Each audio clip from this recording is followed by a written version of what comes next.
بەداخەوە ئاگادارن یعنی هەر لە بیداەتی هەر لە دروستکردنی بیناکەەوە هەتا ئیدامەدانی ئەم خستەخانەیە ئەگەر خەڵکی خێرخواز نەبووە بەڕاستی بەڕێوە ناچوو بەداخەوە حکوومەت هیچ وەکو شارەکان هیچ نەوەکو پارێزگایەک وەکو قەزایەکیش تەعاملی لەگەڵ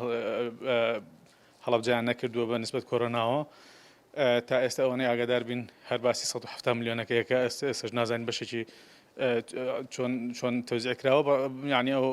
170 میلیۆنێک لە چاو پارێزگایەکە بەڕاستی بجێکی زۆر کەمەکە ئەو نەخۆشانە مصرفی زۆر یانەوەی کە لە کۆرۆنا داخڵە بوون و هەمویان ئاگاداری ئەوەزان بەڵام هەڵەبجە تا ئێستا هیچ بجێکی پێویستی بۆ نەکراوە داواکاریمان هەر ئەوەنەیە کە هەر وەکو قەزایە کاکە وەکو پارێزگایکیش داوا ناکەین وەکو قەزایەک تەعاملمان لەگەڵا بکرێت کە ئێمە ئاگادارین بۆ نمونەوە پارێزگای هۆگەر باز ناکرێت هەولێر هەرباز ناکرێت سلێمانی تا ڕادێکی باش